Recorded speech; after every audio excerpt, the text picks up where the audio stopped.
ओम नमोरियंताणम नमो सिद्धाणम नमो आर्याणम नमो वज्रायणम नमो लोहे सवसावणम। मंगलम भगवान वीरो मंगलम गौतमो गणी मंगलम कुंद कुंदार्यो जैन धर्मोस्तु मंगलम।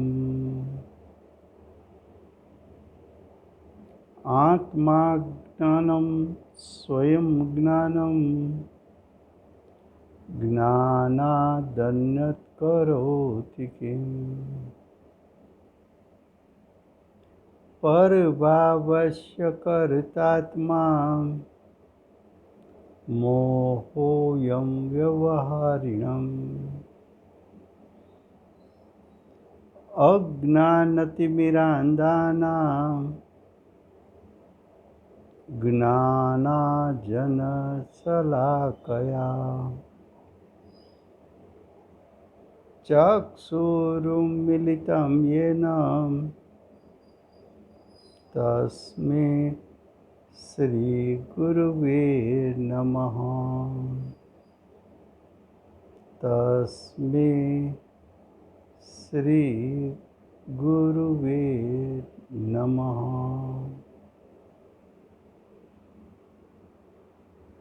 जैन सिद्धांत प्रश्नोत्तर माला, पांचवा अधिकार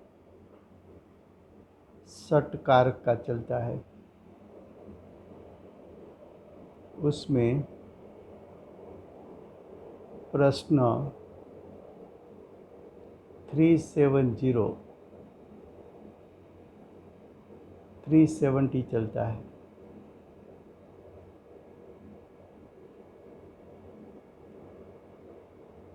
उसमें प्रश्न ये था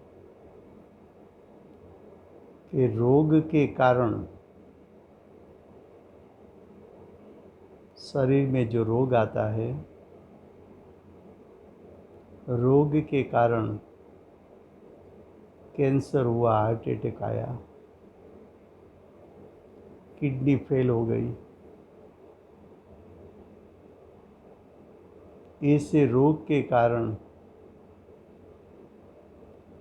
दुख और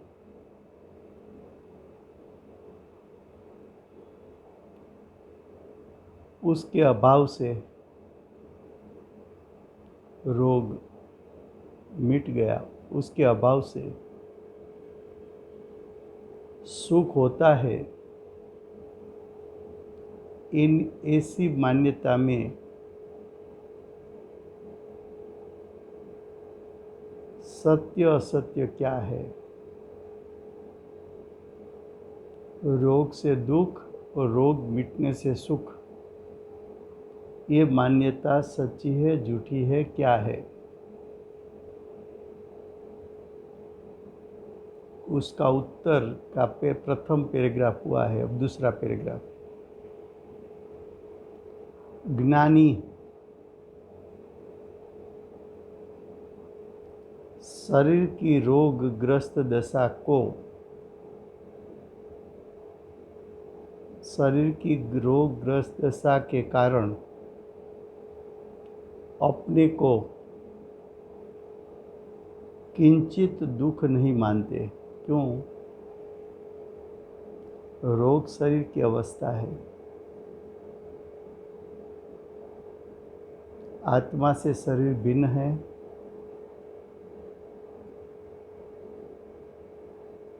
शरीर की अवस्था यानी पुद्गल की अवस्था जीव की अवस्था से भिन्न है। रोग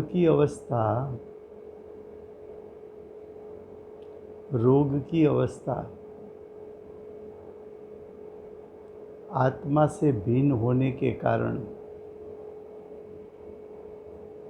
आत्मा उसका कर्ता नहीं। रोगरूप अवस्था आत्मा का कर्म नहीं, रोग रूप अवस्था उसका भोगवट आत्मा को नहीं, रोग रूप अवस्था आत्मा के ध्रुव स्वभाव में से आई नहीं, रोग रूप अवस्था आत्मा के स्वक्षेत्र के आधार पर उत्पन्न हुई नहीं। इसलिए रोग की अवस्था के कारण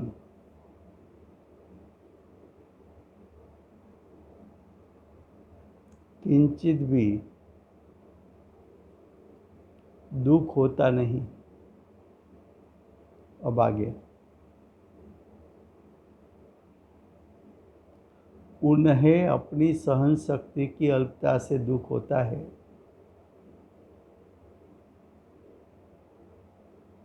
जो रोग है तो शरीर की अवस्था,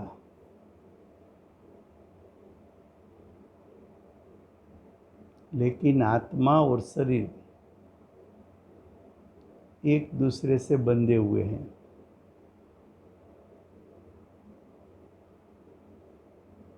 रोग अवस्था कर्म के उदय के कारण है। जितना उस उदय में जीव जुड़ जाएगा, इतना किंचित दुख होगा। ज्ञानी है तो शरीर की अवस्था को जानते हैं, जुड़ते नहीं।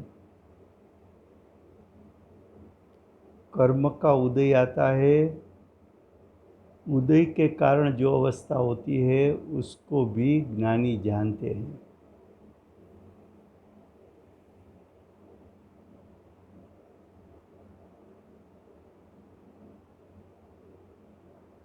ज्ञानी शरीर की अवस्था है, उसका मैं स्वामी हूँ, मैं उसका कर्ता हूँ, ये मेरा कर्म है, ऐसा ज्ञानी मानते नहीं। श्रद्धा का दोष नहीं।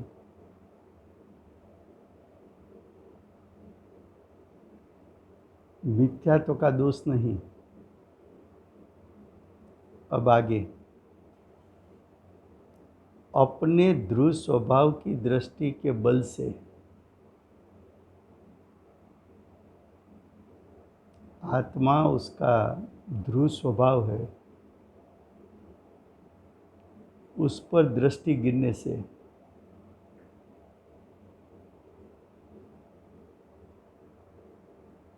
ज्ञानी को मालूम है मेरे ज्ञायक स्वभाव में रोग रूप अवस्था नहीं,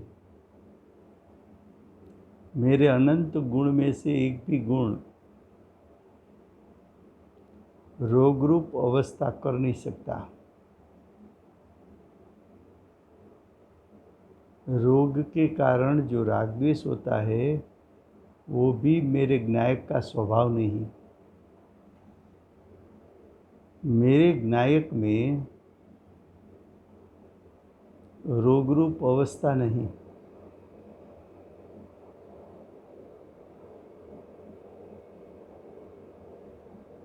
तो ज्ञानी को तो स्वभाव दृष्टि है।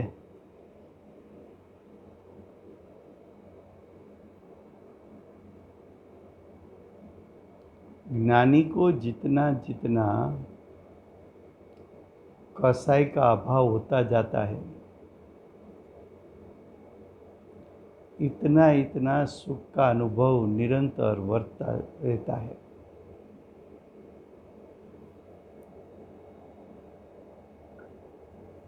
जीव सुखी दुखी कब होता है? शरीर के रोग के कारण सुखी दुखी है कि स्वयं के कसाई के कारण सुखी दुखी है? तो कि स्वयं के कसाई के कारण सुखी दुखी है। Last paragraph. सुखी दुखी होना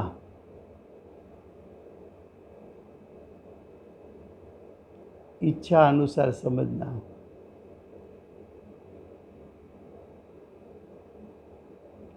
किंतु बाह्य कारणों के अधीन नहीं। इच्छा होती है, वह मिथ्यात्व है।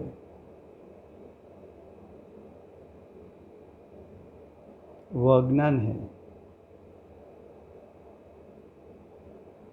और असंयम से होती है।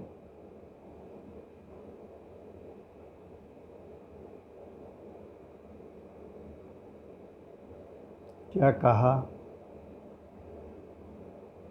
इच्छा होती है।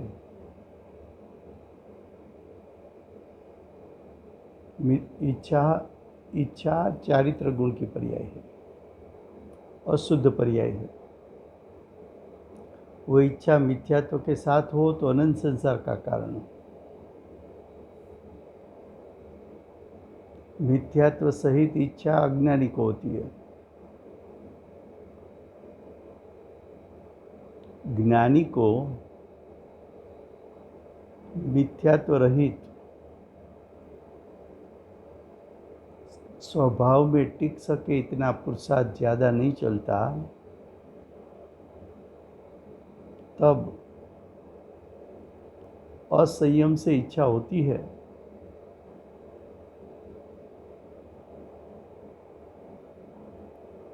इच्छा तो अज्ञानी की हो कि ज्ञानी की हो,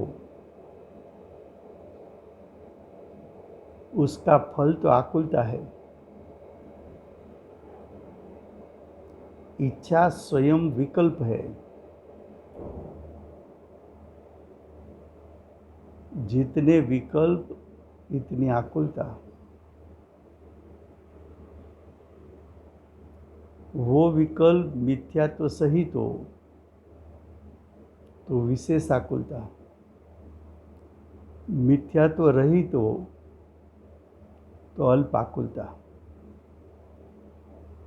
आकुलता तो दुख है।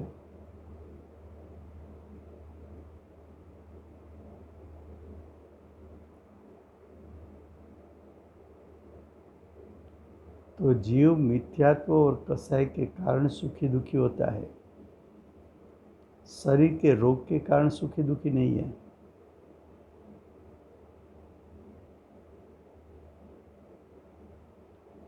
जब मोह का सर्वथा अभाव से सब इच्छा का अभाव हो जाता है, तब सर्व प्रकार के दुख दूर होकर सत्य और परिपूर्ण सुख प्रकट होता है। ये अर्यंत पद में है, सिद्ध पद में है।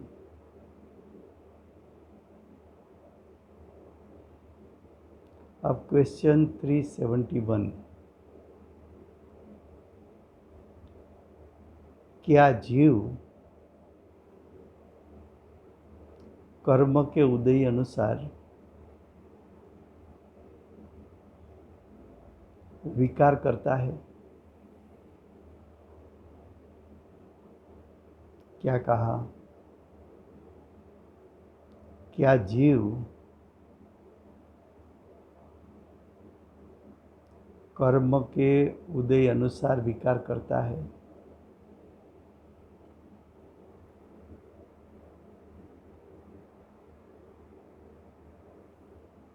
कर्म परद्रव्य है, पुद्गल द्रव्य है।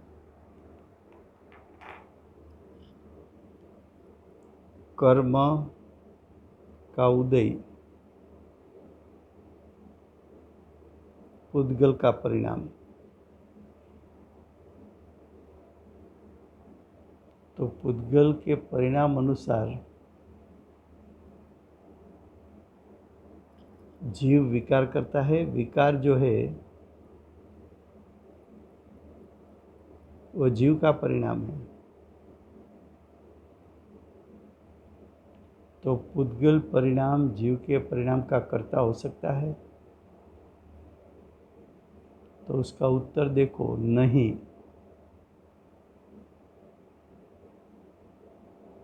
क्योंकि अब उसका एक से अधिक कारण दिखाएंगे। वो कारण करीबन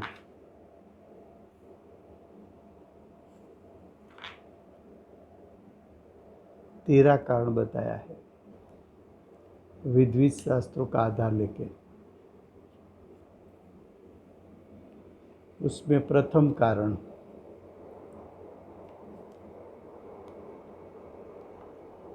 कारण है मोह कर्म का विपाक।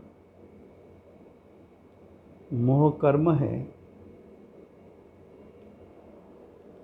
वो पुद्गल के परिणाम।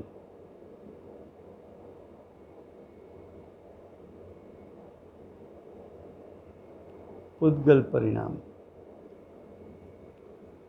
उसका विपाक। पुद्गल परिणाम का फल, विपाक का अर्थ है फल। मोह कर्म के विपाक होने पर जीव जिस प्रकार का विकार करे तद अनुसार जीव को फल को भोगा कहने में आता है। उसका अर्थ इतना है कि जीव को विकार करने में मोह कर्म का विपाक, मोह कर्म का फल निमित्त है। देखो, मोह कर्म उदय में आया,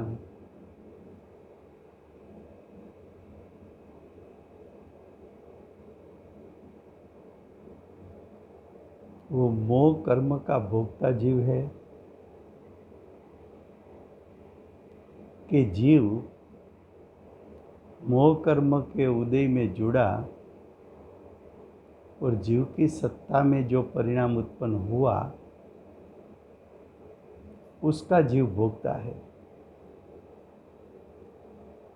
भोक्ता किसका है?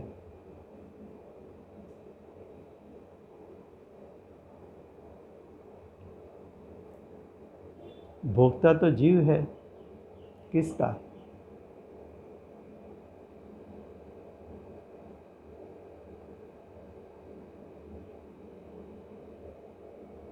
तो कि कर्म का विपाक कर्म से होता है।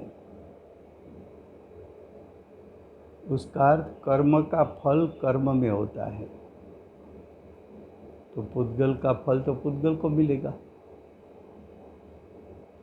जीव के परिणाम का फल जीव को मिलेगा।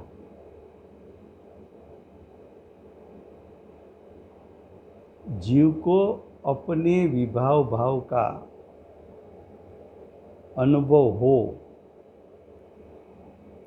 वह जीव का विपाक यानी जीव के भाव का फल,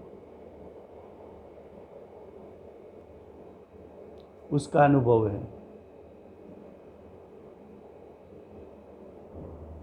क्रोध कर्म उदय में आया, जीव उसमें जुड़ गया, जीव की सत्ता में क्रोध हुआ।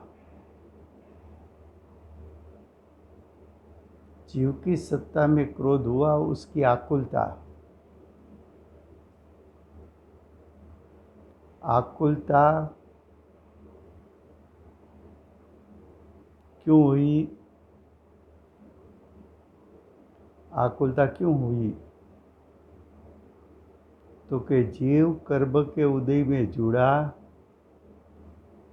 जीव की सत्ता में क्रोध परिणाम उत्पन्न किया, तो जीव ने अपनी सत्ता में क्रोध परिणाम उत्पन्न किया, उसका फल जीव को आकुलता रूप मिला।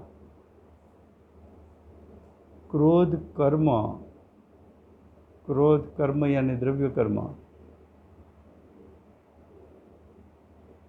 उसमें आकुलता के निराकुलता नहीं है। वो आकुलता निराकुलता कुछ दे नहीं सकता, क्योंकि वो तो अचेतन जड़ है। उसमें कोई सुख नाम का गुण नहीं कि सुख दे सके या दुख दे सके। जीव का गुण सुख गुण है, तो आकुलता या निराकुलता जीव के सुख गुण का परिणाम है। अब दूसरे कारण के लिए धौला पुस्तक 7 उसका पृष्ठ 9 और 10, उस पे क्या लिखा है? औदैहिक भाव में, औदैहिक भाव किसको कहते हैं? कर्म का उदय आना, जीव उसमें जुड़ जाना।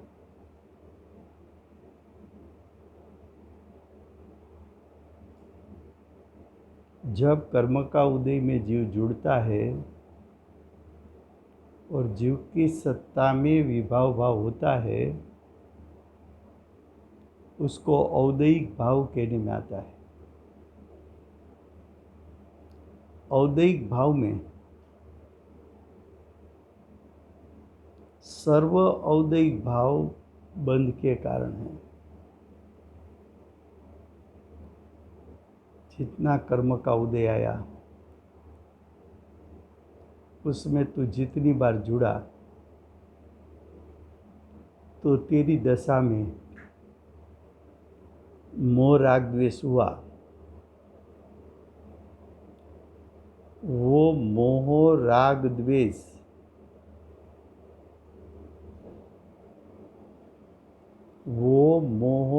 द्वेष जीव का भाव बंध है।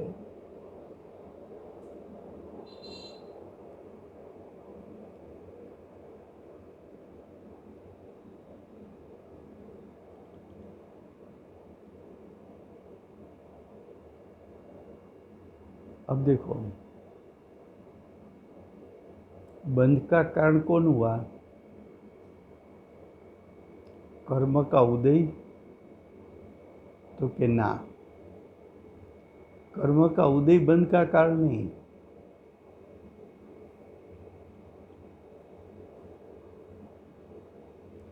कर्म का उदय बंध का कारण नहीं। कर्म का उदय बंध का कारण नहीं है।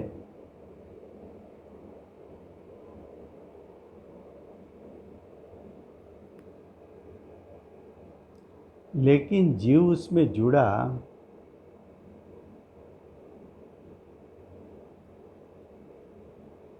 और जीव की सत्ता में मोह राग द्वेष हुआ, वो बंध का कारण है। तो कर्म में जुड़ने से मिथ्यात्व, असंयम, कसाय और योग उत्पन्न हुआ। ये 4 भाव क्यों उत्पन्न हुए?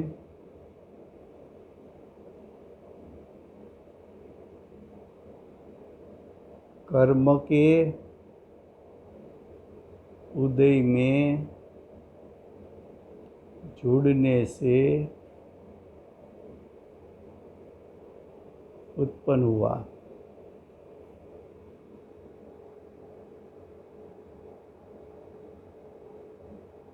एक ऐसा कह सकते हो कि कर्म के उदय में जुड़ने से उत्पन्न हुआ।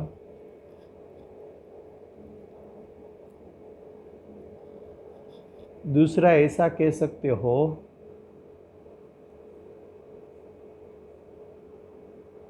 दूसरा ऐसे कह सकते हो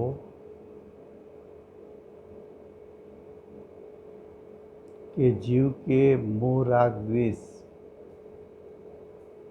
इसलिए उत्पन्न हुआ कि जीव स्वभाव से च्युत हुआ।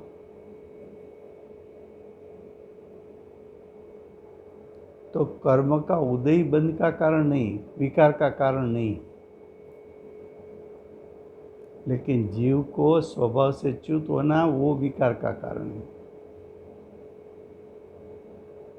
अब तीसरा कारण बताते हैं।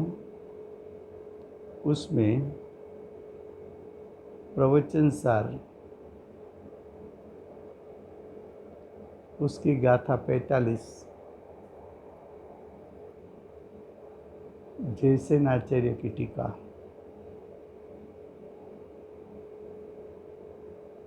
58-59 पेज नंबर। तीसरा कारण औदैक भावा बंध कारणम, उसका अर्थ इतना है कि जीव मोह के उदय में युक्त हो तो बंध होता है। क्या कहा? जीव मोह के उदय में युक्त हो तो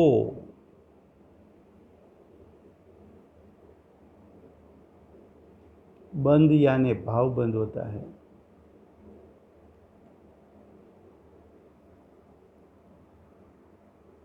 तो भाव बंध जीव का परिणाम है।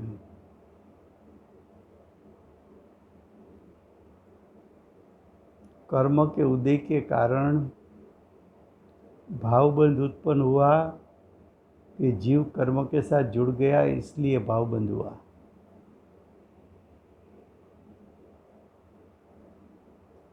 तो कि जीव कर्म के उदय में जुड़ गया, स्वभाव से च्युत हो गया, इसलिए भावबंध हुआ। तो कि ऐसा क्यों कहा? तो कि जो मोहराग्वेश उत्पन्न होता है, भावबंध उत्पन्न होता है, उसकी जिम्मेदारी कर्म पर डालना है कि जीव पर डालना है?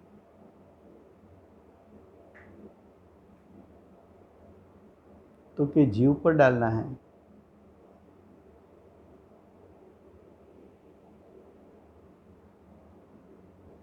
क्यों जीव पर डालना है?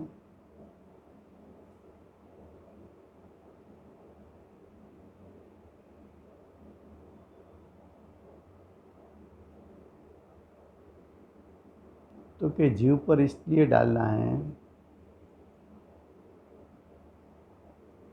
कि जीव को बंध से मुक्त होना है,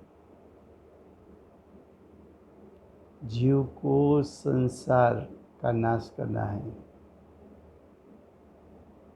जीव का संसार जीव के भाव में है। कर्म तो अचेतन जड़ है, उसको उपदेश नहीं दिया तीर्थंकर परमात्मा ने। उपदेश किसको दिया? जीव को। क्यों दिया? जिम्मेदारी जीव की है, इसलिए। अब आगे, द्रव्य मोह का उदय होने पर भी, द्रव्य मोह का अर्थ है द्रव्य कर्म।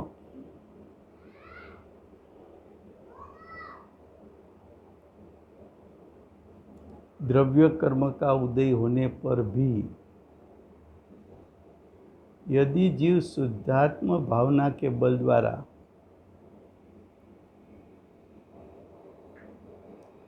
भाव मोहरूप परिणमित न हो तो बंध नहीं होता। कर्म का उदय आएगा, लेकिन तू नहीं जुड़ेगा तो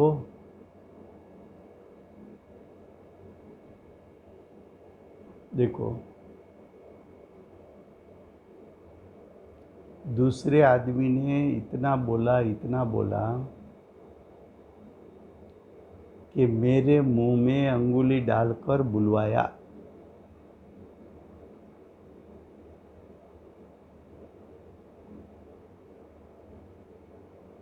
ऐसा है कि तूने संयम नहीं रखा, क्योंकि तूने संयम नहीं रखा।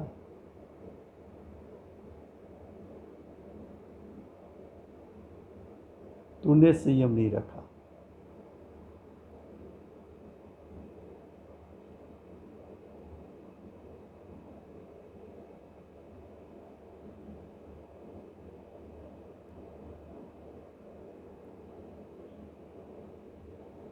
अब आगे, यदि जीव को कर्म के उदय मात्र से बंद होता हो तो अगर आप ऐसा नियम बताओ कि कर्म का उदय आएगा तो जीव को उसमें जुड़कर कंपल्सरी मोह राग द्वेष करना पड़ेगा, ऐसा बताओ तो अज्ञानी को तो प्रति समय कर्म का उदय है,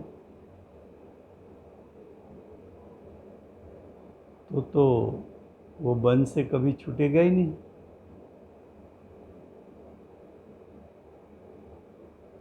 कर्म का उदय आता है, उसमें जुड़ना नहीं जुड़ना,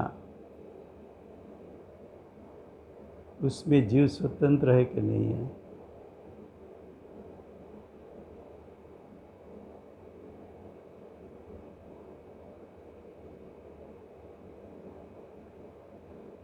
ख्याल ख्याल आता है।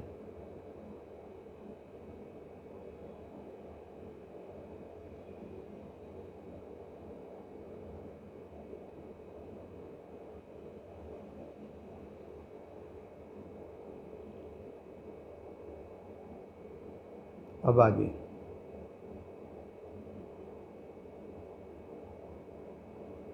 इसलिए ऐसा समझना कि कर्म का उदय बंध का कारण नहीं है। जो अज्ञानी की मान्यता है कि कर्म के उदय के कारण बंध होता है, तो अज्ञानी की मान्यता का निषेध किया। क्या किया? अज्ञानी की मान्यता का निषेध किया।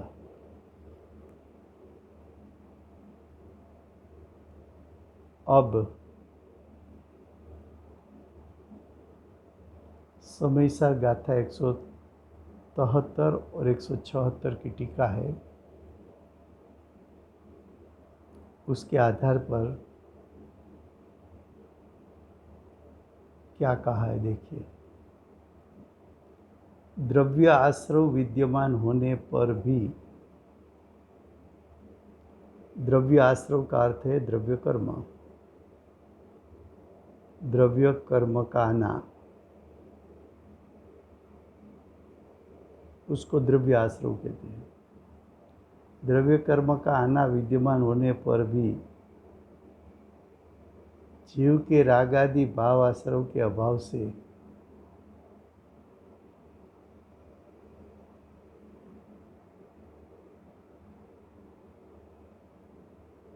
द्रव्य कर्म आया, जीव उसमें जुड़ा नहीं।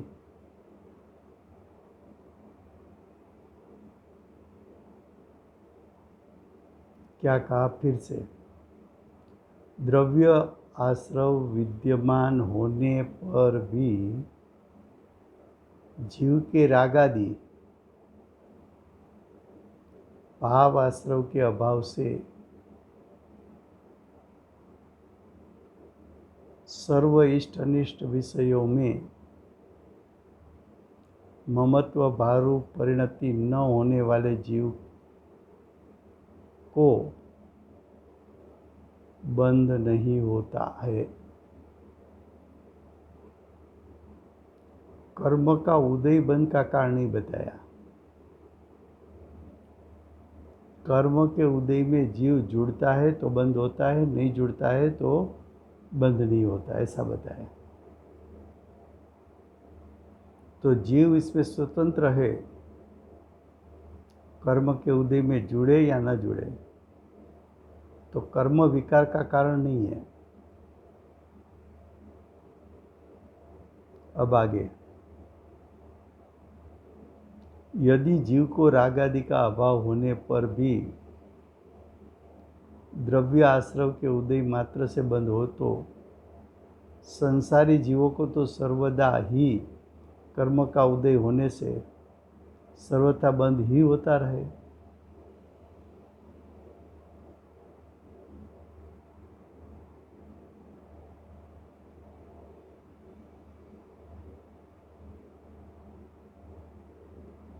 तो देखो क्या बताया, कर्म का उदय आता है इसलिए बंद होता है, तो के ना, तो के बंद का कारण क्या, कि कर्म के उदय आया तब जीव जागृत नहीं रहा और उदय में जुड़ गया, तो वो बंद का कारण बना।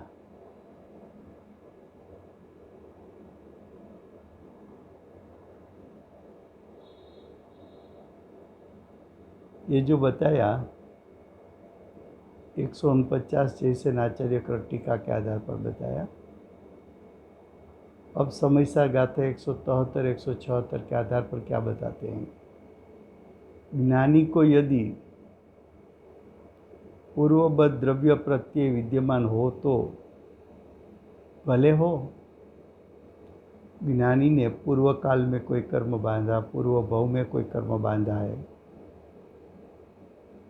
और वो कर्म विद्यमान हो, फिर भी ज्ञानी तो निराश्रव ही है। पूर्व का बांधा हुआ कर्म सत्ता में है, वो उदय में आ जाए तो भी ज्ञानी निराश्रव है, आश्रव रहित है, क्योंकि कर्म का उदय का कार्य जो राग द्वेष मोहरूप आश्रव भाव, उसके अभाव में द्रव्य प्रत्यय बंध के कारण नहीं है। ये सत्ता में पड़ा हुआ कर्म जब उदय में आएगा तो ज्ञानी उसमें जुड़ेगा नहीं, तो ज्ञानी को बंद होगा नहीं। तो सत्ता में पड़े हुए कर्म की चिंता भी ज्ञानी को नहीं है।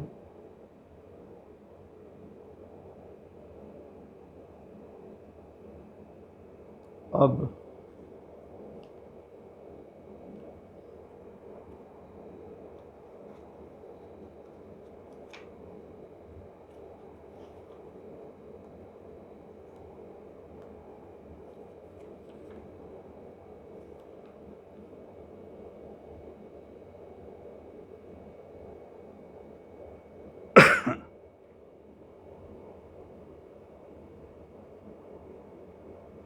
छठी बात बताते हैं। इससे सिद्ध होता है कि कर्मोदय जीव का विकार कराता नहीं है। कर्मों का जैसा उदय हो तद अनुसार जीव विकार करना पड़ता है, ऐसा नियम नहीं है। ऐसा नियम नहीं है।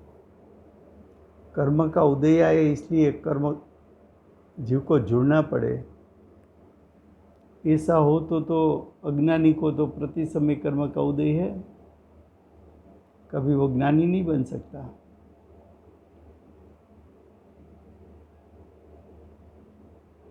जीव अपनी अज्ञानता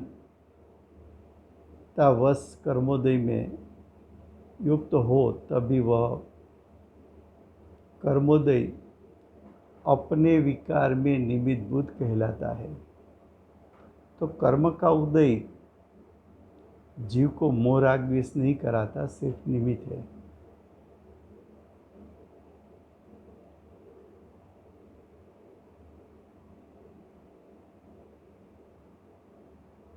अब देखो,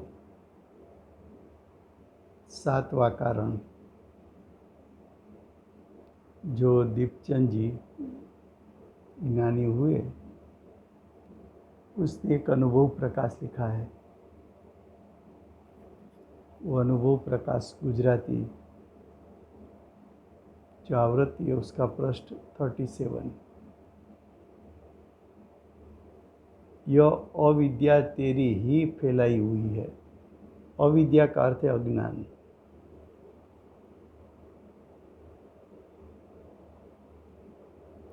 तूने अज्ञान किया वो स्वतंत्रता से किया है। तो अविद्या रूप कर्म में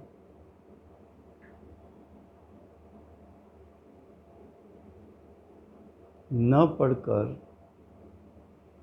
स्व को युक्त न करे तो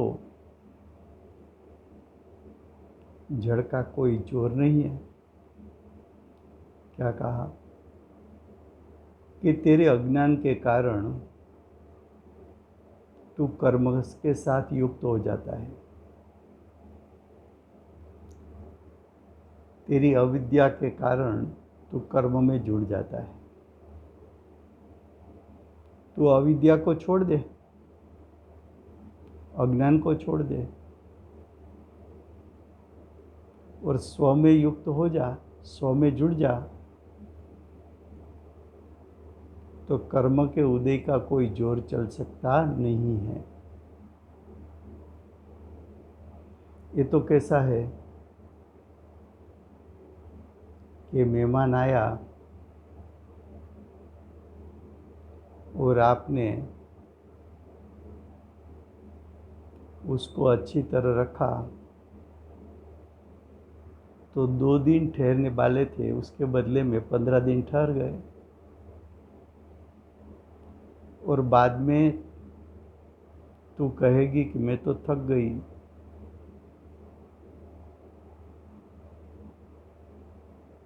तो तूने किसको कहा था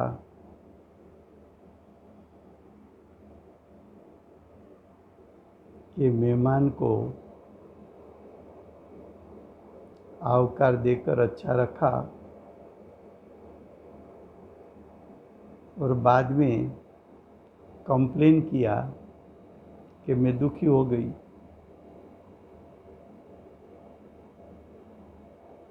देखो, कर्म का उदय आया, तूने आवकार दिया, स्वागत किया उसका, उसमें जुड़ गया,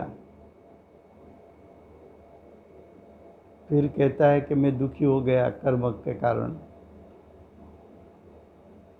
गलती कर्म के आने की थी कि गलती कर्म को तूने आवकार दिया, तो गलती तेरी थी।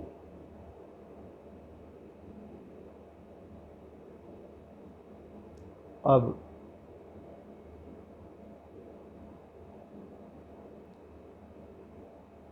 आठवां पॉइंट है समय सार कलश 220 के भावार्थ के आधार पर। अज्ञानी जीव राग द्वेष की उत्पत्ति पर द्रव्य से मानकर परद्रव्य पर कोप करता है कि यह परद्रव्य मुझे राग द्वेष उत्पन्न कराते हैं, उन्हें दूर करो। अज्ञानी जीव क्या गलती करता है कि अज्ञानी के जीव में राग द्वेष उत्पन्न हुआ, तो उसने आक्षेप किस पर किया? कर्म के उदय पर, कि कर्म के कोप के कारण मुझे राग द्वेष हुआ।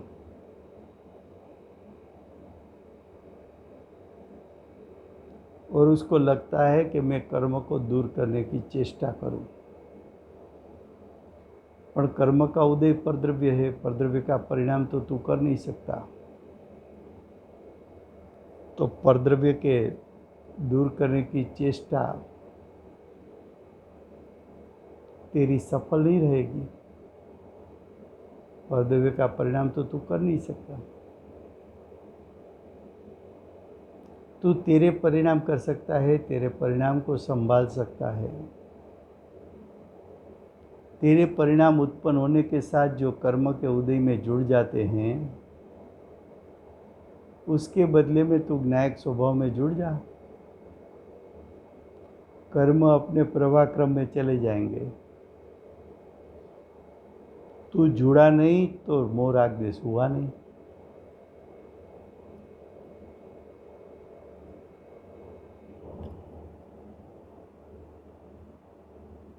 ख्याल आता है?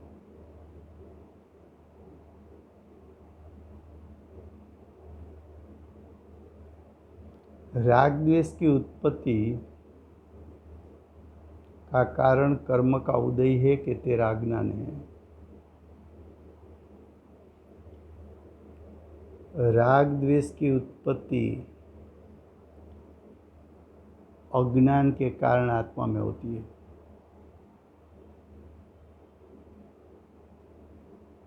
और जो राग द्वेष हुआ वो आत्मा के ही अशुद्ध परिणाम है।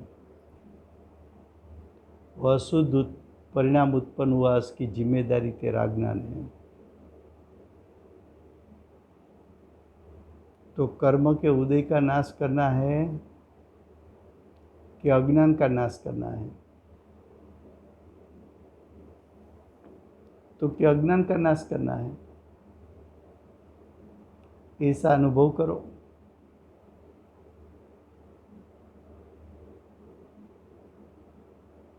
परद्रव्य को राग द्वेष उत्पन्न करने वाला मानकर उस पर कोप मत करो।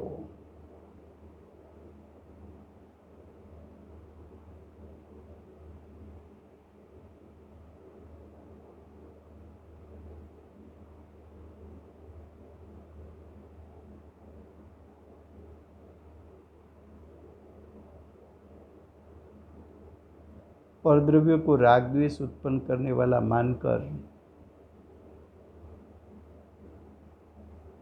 उसके प्रति द्वेष मत करो। कर्म के उदय के प्रति द्वेष मत करो। वो कारण ही नहीं है। कारण तो तेरा स्वयं का अज्ञान है।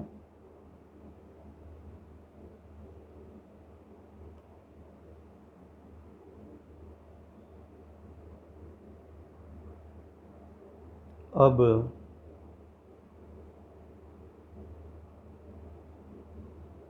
समयसार नाटक, उसमें जो सर्वविशुद्ध द्वार है, सर्वविशुद्ध अधिकार है, उसमें जो समझाया गया है उसका अर्थ। शिष्य पूछता है कि स्वामी, शिष्य प्रश्न करता है, स्वामी, राग द्वेष परिणामों को, राग द्वेष परिणामों का भूल प्रेरक कौन है? राग द्वेष जो परिणाम है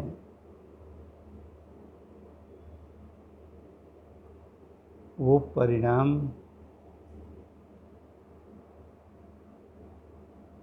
का प्रेरक कौन है?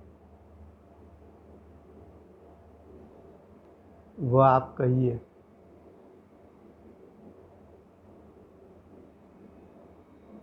क्या राग द्वेष परिणाम का प्रेरक पौद्गलिक कर्म है?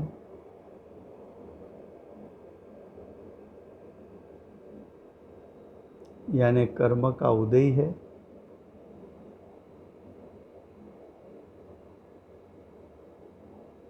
योग है? यानी मन वचन काया की क्रिया है?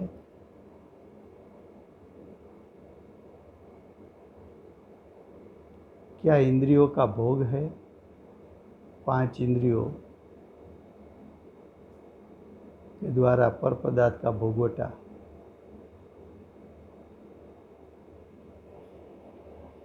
राग द्वेष का कारण धन है?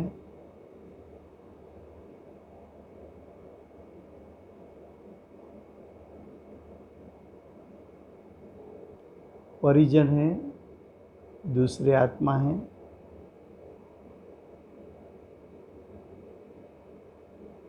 दूसरे आत्मा ने मुझे मोराग्वेश कराया, या जमीन मकान है। अब देखो उसका उत्तर देते हैं। 6 द्रव्य,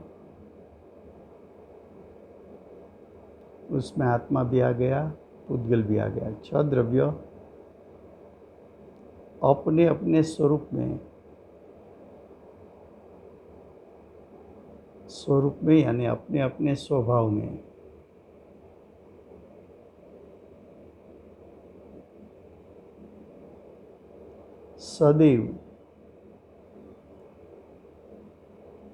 सदैव का अर्थ है 3 काल।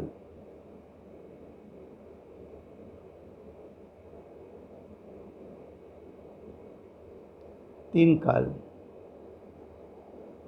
असहाय परिणमन करते हैं। असहाय का अर्थ है पर की सहाय बिना।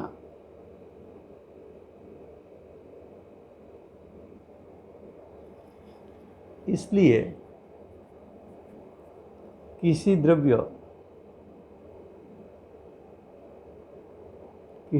यानी 6 द्रव्य में से कोई भी द्रव्य किसी द्रव्य की परिणति के लिए कभी भी प्रेरक नहीं होते। एक द्रव्य दूसरे द्रव्य का प्रेरक नहीं है, एक द्रव्य दूसरे द्रव्य के परिणाम का प्रेरक नहीं है, एक द्रव्य के परिणाम दूसरे द्रव्य के परिणाम का प्रेरक नहीं है।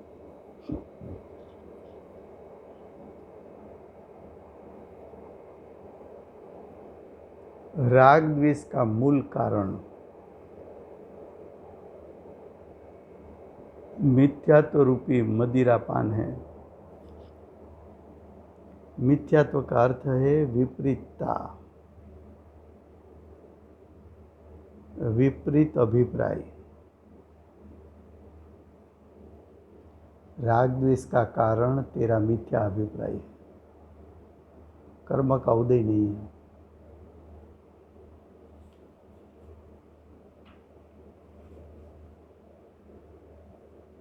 अब 10वां पॉइंट बताते हैं। उसमें समय सार की विद्वित गाथा ली है। 328, 329, 330 और 331।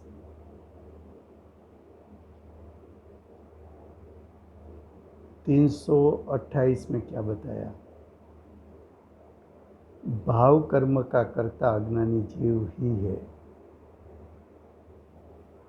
भाव कर्म कहो के विकार कहो जीव का।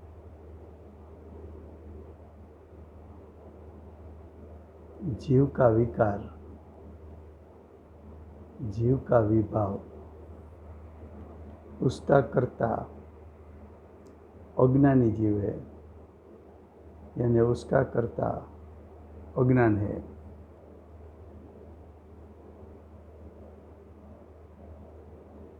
यदि मिथ्यात्व नाम की यानी मौन्य कर्म की प्रकृति आत्मा को मिथ्या दृष्टि बनाती है, ऐसा माना जाए तो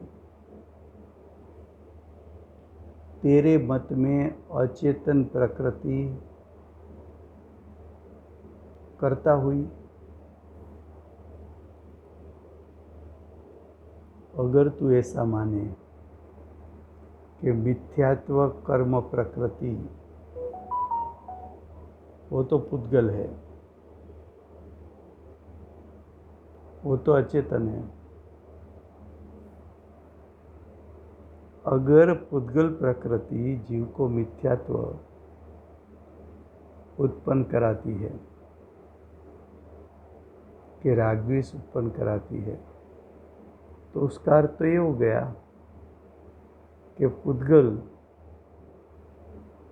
जीव के परिणाम का करता है। ये तो तीन काल का सिद्धांत टूट गया। एक द्रव्य पर द्रव्य का कार्य नहीं कर सकता, एक द्रव्य दूसरे द्रव्य का कार्य नहीं कर सकता, ये सिद्धांत टूट गया। दूसरा, मिथ्यात्व प्रकृति पुद्गल है, अचेतन है, जड़ है। मोह राग द्वेष तो चेतन परिणाम है, तो अचेतन चेतन का कार्य कैसे कर सकता है? अब गाथा 329। यह जीव पुद्गल द्रव्य को मिथ्यात्व का करता है ऐसा माना जाए तो पुद्गल द्रव्य मिथ्या दृष्टि सिद्ध होगा, जीव नहीं।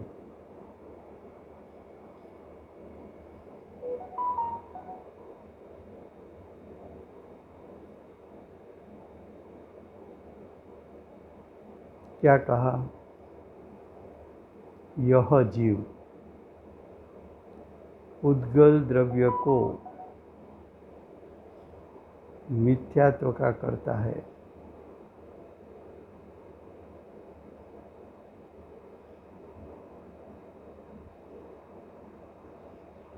पुद्गल द्रव्य मिथ्यात्व का करता है तो द्रव्य का परिणाम तो द्रव्य में होता है। जिस द्रव्य कर्ता बना उसकी सत्ता में ही उसकी पर्याय होती है। अगर पुद्गल द्रव्य को कर्ता तूने कहा मिथ्यात्व का, तो पुद्गल द्रव्य का परिणाम तो पुद्गल में होता है, तो पुद्गल मिथ्यात्व, पुद्गल मिथ्या दृष्टि सिद्ध होगा। जीव मिथ्या दृष्टि ऐसा सिद्ध नहीं होगा। अब गाथा 330 में क्या कहते हैं? यदि जीव और प्रकृति दोनों पुद्गल द्रव्य को मिथ्यात्व भावरूप करते हैं, उसका अर्थ ये हुआ जीव और पुद्गल दो मिलके एक मिथ्यात्व का परिणाम करे, ऐसा माना जाए तो जो दोनों द्वारा किया गया उसका फल दोनों भोगेगा। प्रथम तो बात यह है कि दो द्रव्य एक परिणाम के कर्ता नहीं हो सकता। फिर भी आपने माना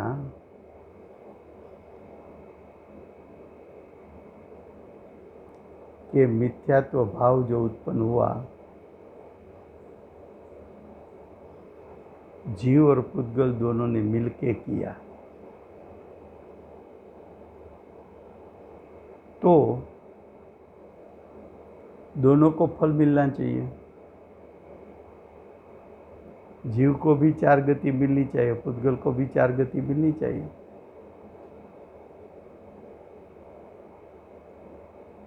जीव को भी अनंत संसार होना चाहिए, पुद्गल को भी अनंत संसार होना चाहिए।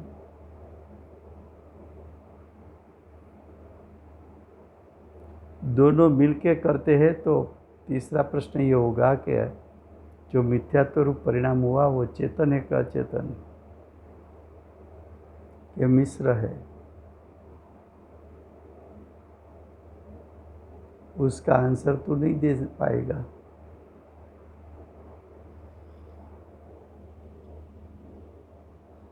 अब गाथा 331। यदि पुद्गल द्रव्य की मिथ्यात्व भाव रूप न हो तो प्रकृति करती है या न तो जीव करता है, ऐसा माना जाए तो पुद्गल द्रव्य स्वभाव से ही मिथ्यात्व भाव रूप सिद्ध होगा। वो वास्तव में मिथ्या नहीं है? क्या कहा?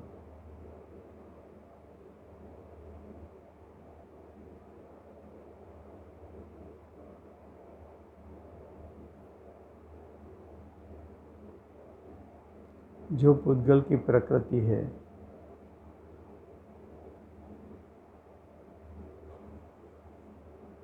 सॉरी, जो जीव में मिथ्यात्व भाव उत्पन्न होता है,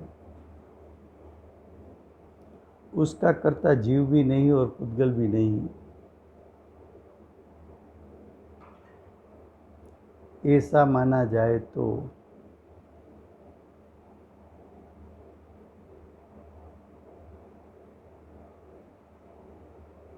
मिथ्यात्व का कर्ता कौन, ये प्रश्न रहेगा।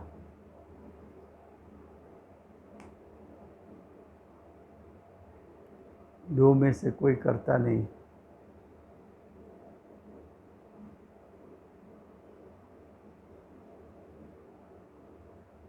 तो क्या पुद्गल द्रव्य स्वभाव से ही मिथ्यात्व रूप है? ऐसा सिद्ध होगा।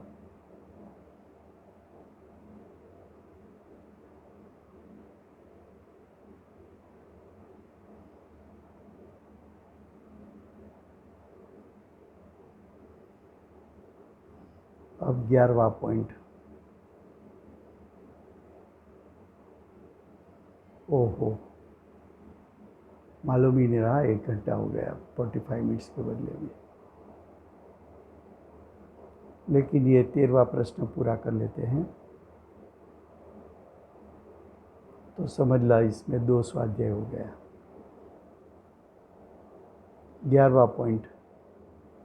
जीव ने ही अपनी अज्ञानता से भूल की है, उसमें बेचारा कर्म क्या करे। कहा है कि कर्म बिचारे कौन, भूल मेरी अधिकाई, अग्नि सहे घनघात, लोह का संगति पाई।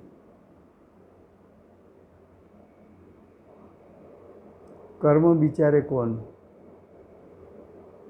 भूल तो मेरी ही बड़ी है, यानी जीव की भूल बड़ी है।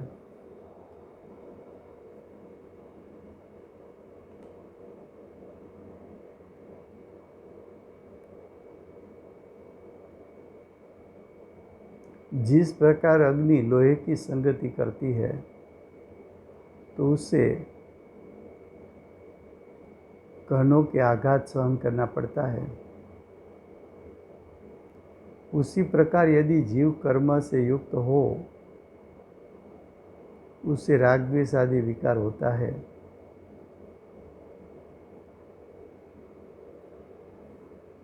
तो देखो, कर्म से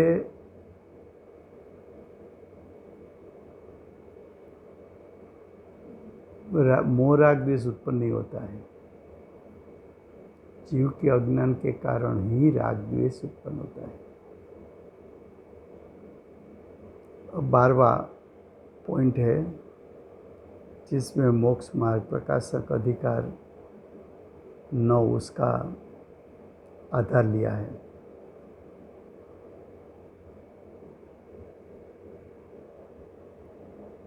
और तत्व निर्णय करने में कहीं कर्म का दोष तो नहीं, किंतु तेरा ही दोष है। तेरा दोष यानी जीव का दोष।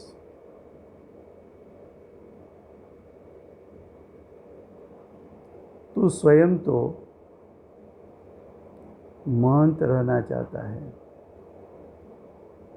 और अब तू तेरी मोटाई करता है कि मैंने कुछ नहीं किया ऐसा, और अपना दोष कर्म आदिक में लगाता है। दोष तेरे अज्ञान का है, लेकिन हुआ क्या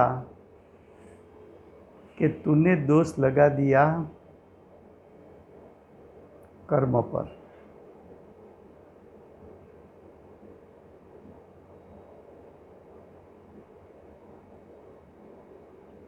परंतु जिन आज्ञा माने तो, यानी जिनेंद्र भगवान के उपदेश अनुसार माने तो ऐसी अनिति संभव न हो। ये तो अन्याय है। दोष तूने किया और दोष का भार कर्म पर डाल दिया, ये तो अन्याय है। तुझे विषय कसाई रूपी रहना है, यानी तुझे विषय कसाई यानी मोह राग द्वेष रूप रहना है।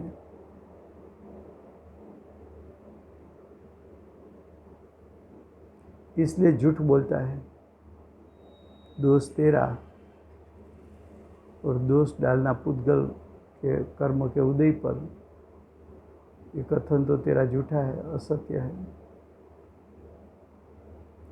यदि मोक्ष की सच्ची अभिलाषा हो तो कंडीशन क्या है? तो सच्चा मुमुक्षु हो तो, सच्ची मोक्ष की इच्छा हो तो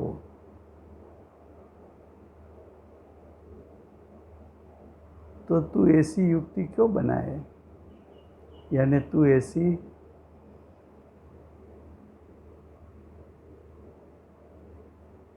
अनीति क्यों बनाए?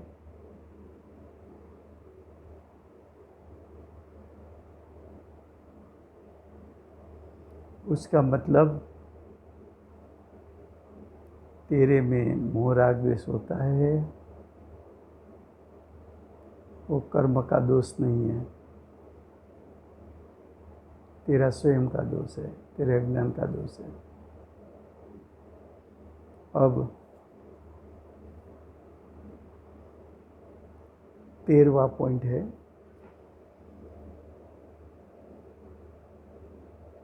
जो पंचास्तिक गाथा 62 के आधार पर लिया है।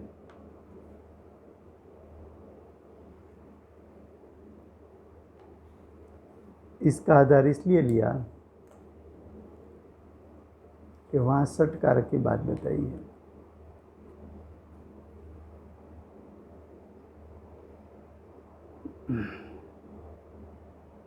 देखो 13वां पॉइंट क्या है?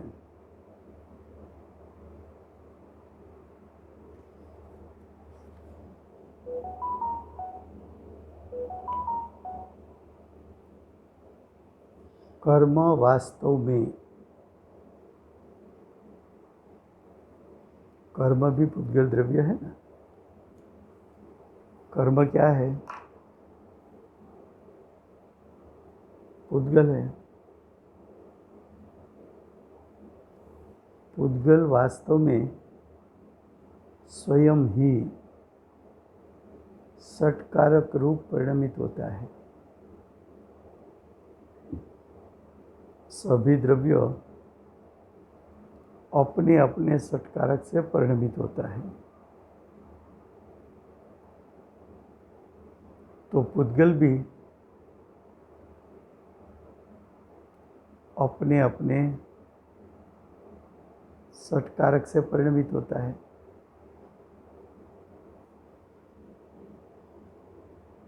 इसलिए अन्य कारकों, अन्य कारकों का अर्थ है अन्य द्रव्य के कारकों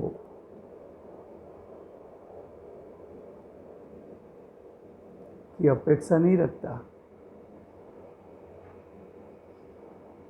मेरा षटकारक है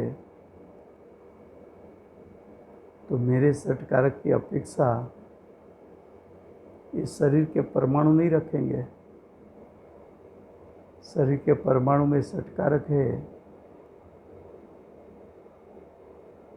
वो उसकी अपेक्षा जीव नहीं रखेगा।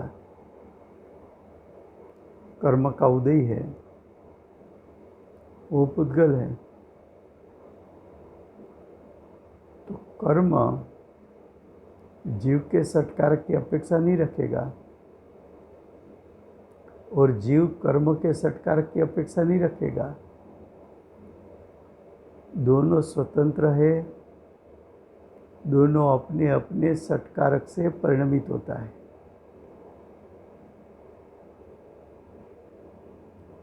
इसलिए अन्य कारकों की अपेक्षा नहीं रखता, क्योंकि कर्म का उदय और जीव के परिणाम दोनों अपने अपने सटकारक से कर्म का उदय हुआ है और जीव का विकार जीव के सटकारक से उत्पन्न हुआ है।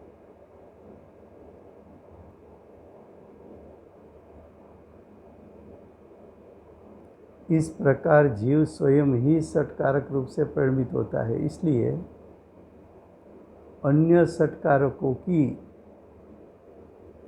अन्य यानी कर्म के उदय, कर्म के उदय के सटकारकों की अपेक्षा नहीं रखता। इसलिए निश्चय से कर्म का कर्ता जीव है और जीव का कर्ता कर्म नहीं है। ये कर्म का कर्ता यानी भाव कर्म का कर्ता जीव, द्रव्य कर्म का कर्ता जीव नहीं है और जीव का कर्ता द्रव्य कर्म नहीं है।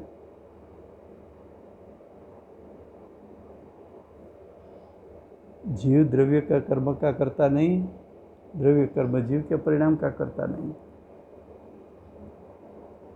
अब उसका भावार्थ, निश्चय से उद्गल द्रव्य ज्ञानावरण आदि कर्म योग्य उद्गल स्कंदों रूप परिणमित होता है। जो ज्ञानावर्णी, दर्शनावर्णी, मोहनी, अंतराय, वेदनी, आयु, नाम, गोत्र 8 कर्म हैं। 8 कर्म वो कार्मण वर्गणा में से बनता है और कार्मण वर्गणा उद्गल स्कंद है। इसलिए ज्ञानावर्णी, दर्शनावर्णी, मोहनी, अंतराय, वेदनीय, आयु, नाम, गोत्र ये सब परिणाम, 8 कर्मरूप परिणाम उद्गल द्रव्य अपने सटकारक से परिणमित होकर 8 कर्म रूप परिणमित होता है। 8 द्रव्य कर्म रूप परिणमित होता है। उसमें जीव के सटकारक का कोई रोल नहीं है